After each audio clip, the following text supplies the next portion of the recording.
Shalom Bapak Ibu, khususnya Gembala Sidang, hamba-hamba Tuhan yang luar biasa Gereja Bethel Indonesia di 5 wilayah.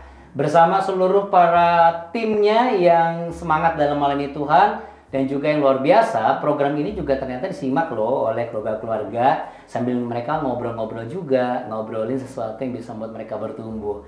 Nah, kalau mau ngobrol tentang teologi tentunya harus ngeteh dong. Karena ngeteh itu adalah ngobrol teologi. Dari rumah kita bersama di PPD Gembala Jakarta, saya sudah ditemani 3 tamu istimewa pada hari ini. Yang pertama adalah GBI Point Small punya Gembala Sidang. Anda pasti tahu beliau. Beliau adalah Bapak Pendeta Roditus sekaligus Kabid Misi di PPD GBI Jakarta. Shalom Pak Roditus. Shalom Andi, shalom. Ya. Puji Tuhan. Dan juga di sebelahnya ada Bapak Daniel, Gembala Sidang GBI Gregorio Sunter. Ya. Sapaan beliau Pak Daniel Tan. Ya, betul ya. Nah, kalau sebelahnya Anda pasti sudah kenal Kabid Teologi BPD GBI Jakarta. Siapa lagi kalau bukan Bapak Pendeta Bumintas sekaligus Gembala Sidang Glory United. Shalom. Kelapa Gading. Yes. Oke. Ya, hari ini akhirnya kita masuk ke pengakuan iman yang terakhir ya. Bukan terakhir maksudnya untuk dibahas, enggak. Tapi ini bagian akhir. Saya akan bacakan buat Bapak Ibu semuanya. Pada akhirnya semua orang mati akan dibangkitkan. Orang benar akan bangkit pada kebangkitan yang pertama dan menerima hidup kekal. Tetapi orang jahat akan bangkit pada kebangkitan yang kedua dan menerima hukuman selama-lamanya. Nah, untuk itu kita mau bahas, tapi sebelum kita bahas kita minum dulu. Silakan Bapak-bapak, monggo diingat teh dulu. Ya, pada akhirnya berarti mau bagaimanapun juga tetap intinya semua orang mati. Itu aja dulu. Iya. Nah, ketika mati itu akan kemana? Nah, sebelum kemana itu akan dibangkitkan. Apa yang bisa dibagi mengenai pembicaraan kita ini supaya bisa menjadi edukasi buat semuanya? Silakan, yang duluan siapa nih? Ya, mungkin saya dulu ya. Boleh, boleh, Pak. Kita berbicara tentang surga. Tapi sebetulnya kita tidak tahu. Dan belum pernah tahu kemana itu surga dan di mana itu surga. Ya, katanya orang ada surga di telapak kaki ibu. Ah, itu kan.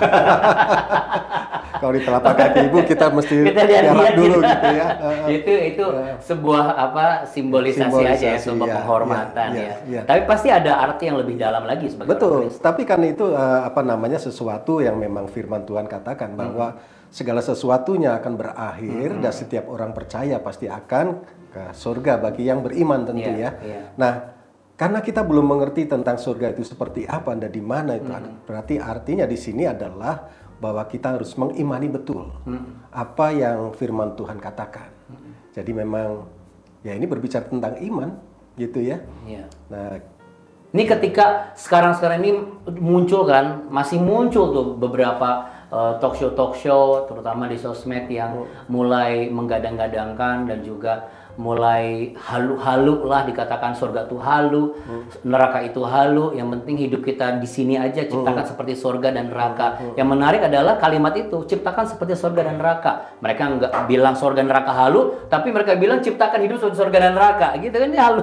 Jadi nggak jelas juga gitu. Tapi sebetulnya bukan halu ya menurut saya ya, karena memang firman Tuhan katakan di dalam Kejadian pada waktu penciptaan awal manusia itu, bahwa surga itu sebetulnya kan sudah dihadirkan. Dan manusia kan diciptakan tidak untuk mati sebetulnya. Ya kan? Dimana di sana ada surga dan Tuhan katakan beranak cuculah. Itu memang surga memang yang harus dinikmati oleh manusia. Tetapi karena dosa, maka surga itu kan hilang.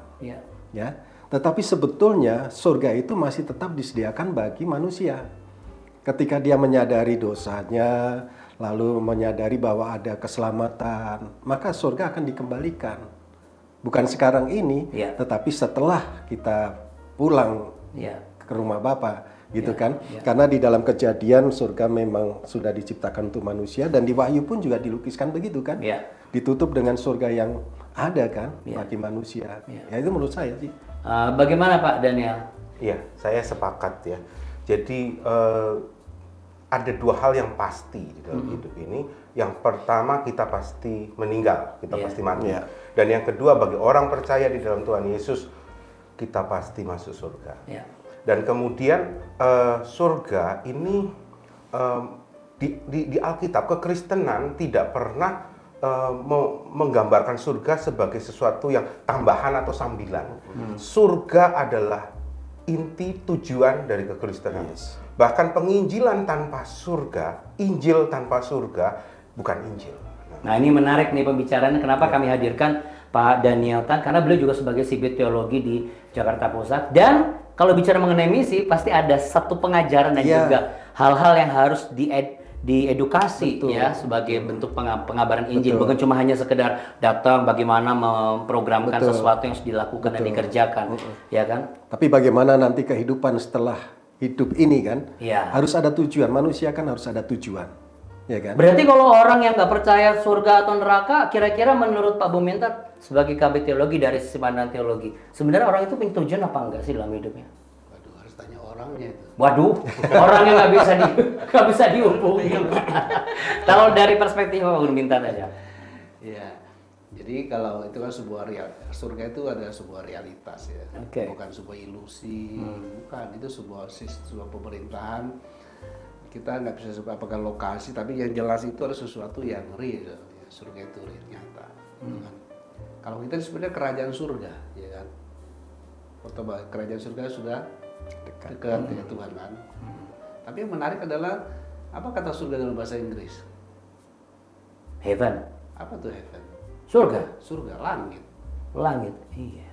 Jadi apa yang bisa Pak Bumintat bagi? Tuhan pada mulanya Tuhan ciptakan apa? Langit dan bumi. Kalau bahasa Inggrisnya apa itu? Apa itu? Bagi dong, kita ngobrol-ngobrol. Bukan Alkitab, kira harus kalau bahasa Inggrisnya apa itu ya?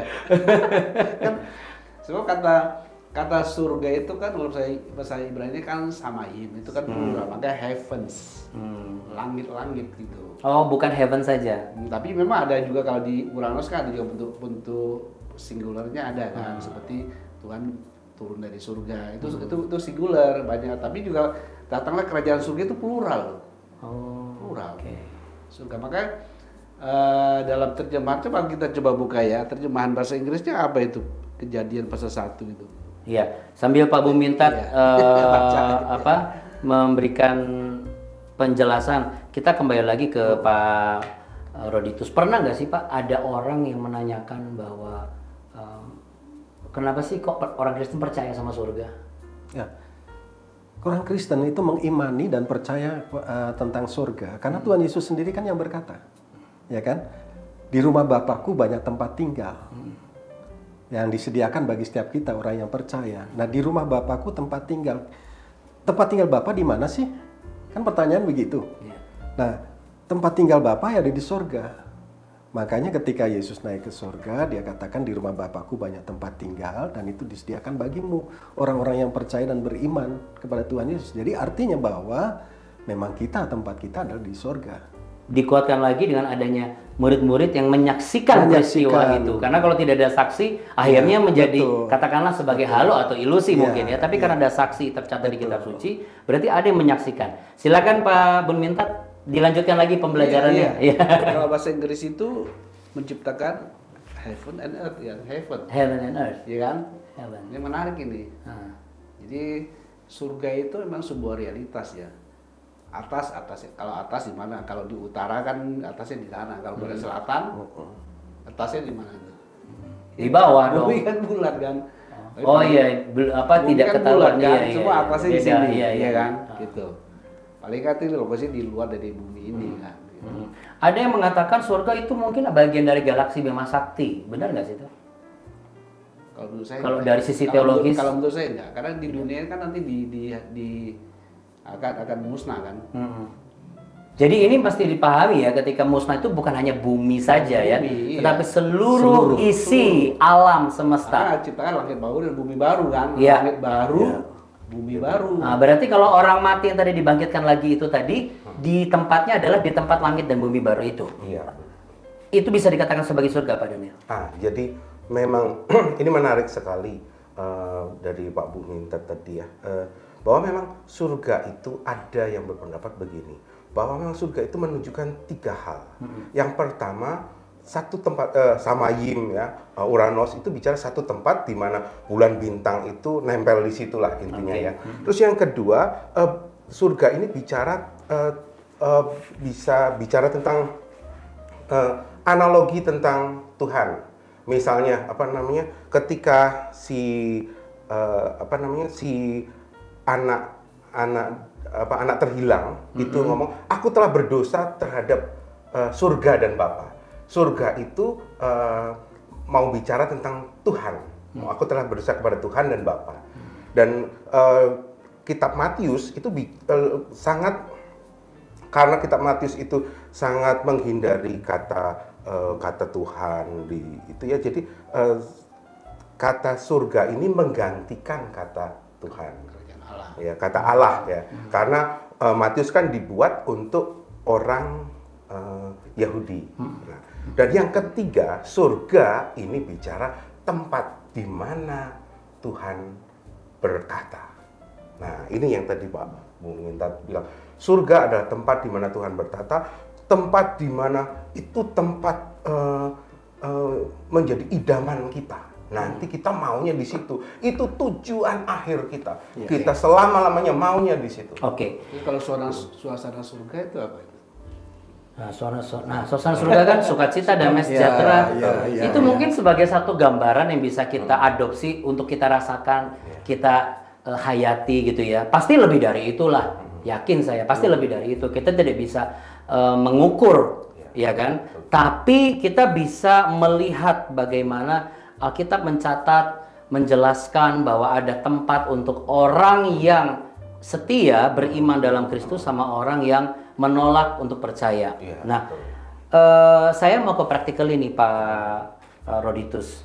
Anda sebagai yang datang ke lapangan, misi ketemu di berbagai macam generasi. Menurut Pak Roditus, bagaimana cara untuk mengedukasi dan mengajarkan tentang pengakuan iman Bethel ini, GBI ini, dengan satu penjelasan yang relevan dan itu mudah langsung diterima oleh anak-anak muda sekarang. Karena kan anak muda sekarang kan semuanya kayaknya serba gampang dapat source, iya kan? Tapi kan kalau dapat source-nya itu tidak berdasarkan biblical, kan itu menjadi satu kekeliruan. Nah, apa yang Bapak temukan di lapangan? Ya, memang anak-anak muda itu biasanya berpikiran kritis ya. Dan dibanding dengan yang sudah berusia lanjut misalnya, agak dalam tanda petik agak sulit. Tetapi karena dalam pengalaman saya melayani bidang misi khususnya anak-anak, saya menjangkau dengan satu pertanyaan. Kalian tujuan hidupnya apa? Ya kan? Tujuan hidupnya apa? Selain kamu punya cita-cita, tetapi kamu punya tujuan hidup. Ya, katakanlah begini, kamu usia muda, tapi apakah kamu yakin dan mempercayai kamu akan bisa berusia tua?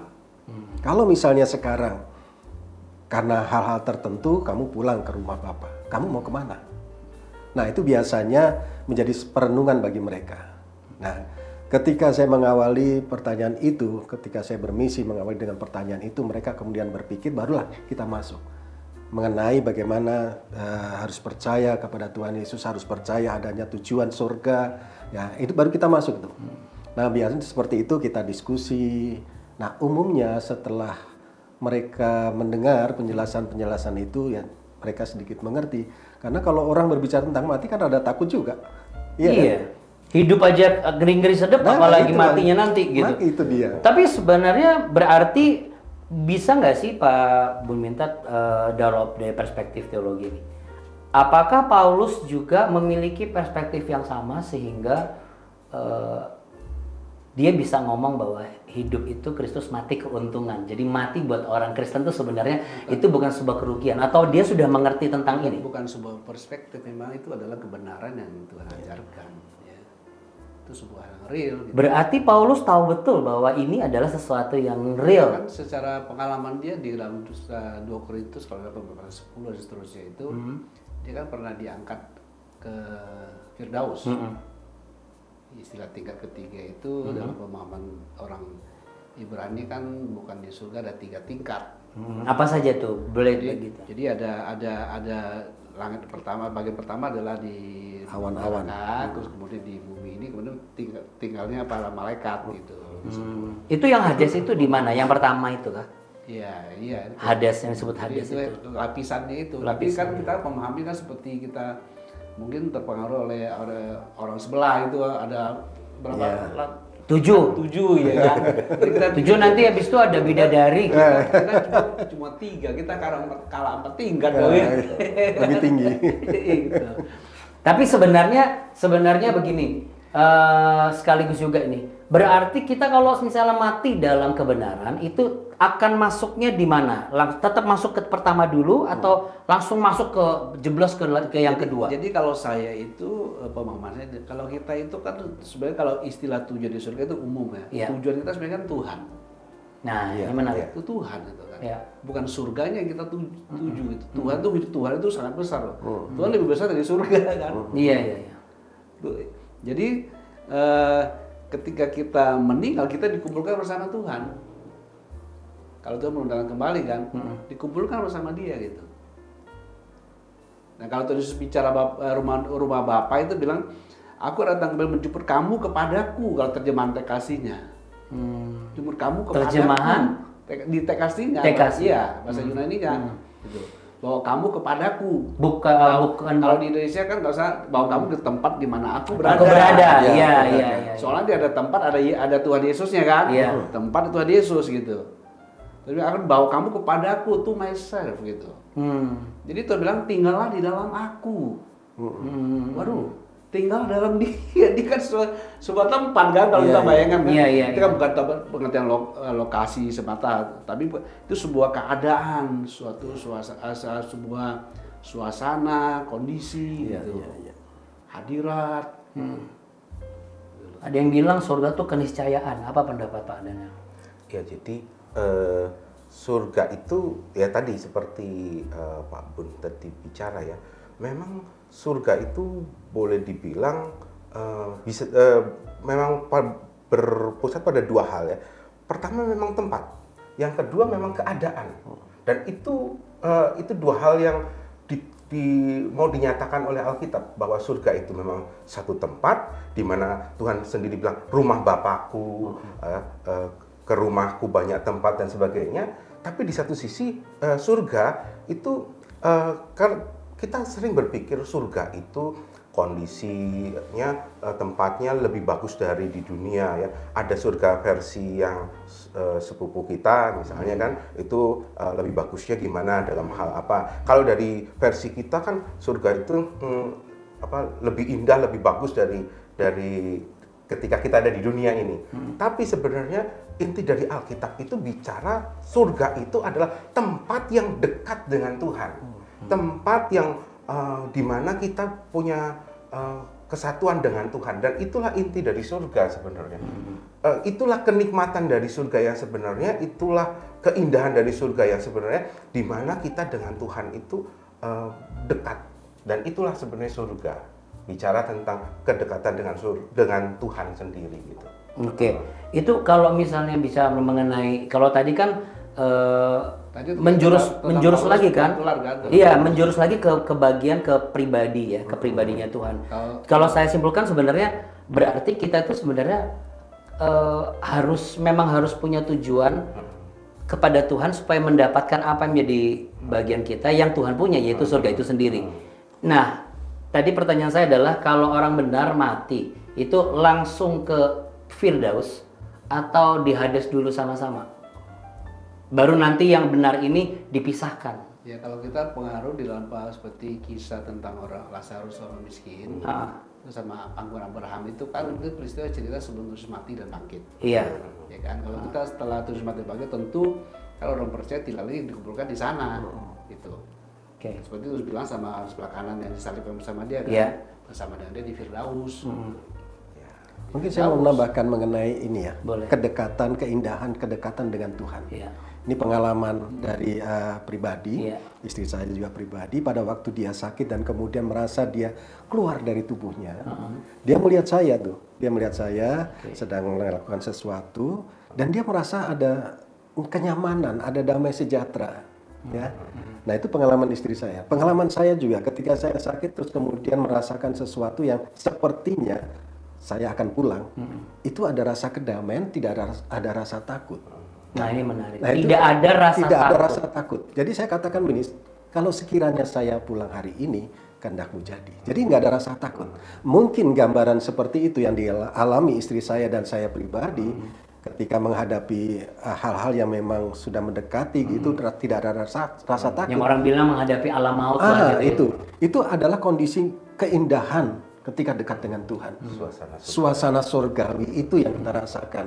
Ya, kita kan belum tahu di surga di mana, tetapi kan keadaan suasana surga itu bisa kita rasakan sebetulnya. Iya, itu suatu keadaan kayak Paulus bilang kan, dia bilang aku tidak tahu apa dalam tubuh, di luar tubuh Tuhan yang tahu. Mendengar sesuatu yang tidak boleh diucapkan gitu, sesuatu yang begitu. Memang nuansanya beda dengan kita ini, dan kita susah melukiskan, kita belum pernah ke sana kan. Iya betul. Betul. Pernah ke sana, jadi makanya untuk bisa percaya bahwa surga itu ada, itu butuh iman ya. Betul. Dan itu ternyata bisa dirasakan keindahannya gitu. Ya, kalau ditanya ya, rasanya nggak mau balik lagi ke dunia. Di sana sudah enak gitu loh. Itu pasti mungkin bukan damai sejahtera saja, pasti lebih dari itu. Itu pasti apa ya? Tidak terkatakan. Tidak terkatakan. Tidak bisa terkatakan. Wow. Nah, kalau ditanya mengenai kalau gitu nanti dibangkitkan pada saat kapan? Ketika dia masuk ke surga nanti, pada saat dia Hades masuk ke Firdaus, atau Firdaus nanti ke surga yang terakhir nanti ini? Kan tubuhnya diberi tubuh yang baru, tubuh kemuliaan, bukan tubuh ini. Ini kan hancur, tubuh ini kan nggak dapat warisan dalam kerajaan surga. Ini darah daging. Berarti bisa disederhanakannya mungkin manusia rohaninya kita gitu lah ya. Jadi kalau kita kan kalau meninggal kan roh kita kan tinggalkan tubuh ini. Iya. Ya kan? Jadi yang dibangkitkan adalah manusia rohnya kita gitu kan. Dibangkitkan bukan manusia rohnya, tubuh kemuliaan yang diberikan tubuh kemuliaan. Mungkin seperti waktu Tuhan Yesus bangkit kan dengan tubuh kemuliaan. Waktu murid-murid melihat Tuhan Yesus kan belum mengenal. Karena Yesus pakai tubuh kemuliaan kan. Iya, kan seperti Paulus bilang di 1 Korintus 15 kan, kalau dia sudah mati, sudah nggak tahu antah berantah jasadnya semua dibangkitkan ya. Beda, bukan tubuh ini. Bukan tubuh. Gitu. Kan di sini dikatakan akan bangkit pada kebangkitan yang pertama. Emang ada berapa kali kebangkitan? Pertama ya orang-orang benar itu. Ya, menerima hidup kekal. Tapi orang jahat akan bangkit pada kebangkitan yang kedua. Wah, kita jangan sampai kebangkitan yang kedua ya. Kita harus kebangkitan yang pertama ya. Kita harus kebangkitan yang pertama, setuju? Amin. Setuju ya, jangan sampai dapat antrian kedua maksudnya. Kalau ada kedua ini bakal terimanya beda di urusannya. Ya, yang orang bilang, aduh gimana rumah tangganya? Aduh hidup saya ke neraka. Padahal ke neraka aja belum. Tapi udah ngerasain. Gimana kerjaannya? Pusing. Ribet banget deh. Ya, karena penderitaan batin itu lebih berat dibanding penderitaan fisik. Nah, kita mau ngomongin itu tapi nanti setelah kita ngeteh, terus Bapak Ibu juga sudah siapin catatan barunya karena kita lanjutkan obrolan kita di episode selanjutnya. Tetap di Ngeteh Ngobrol Teologi. Semangat ya Bapak-bapak dan Ibu-ibu semuanya. Silakan Pak, ngeteh Pak, silakan Pak, diminum tehnya.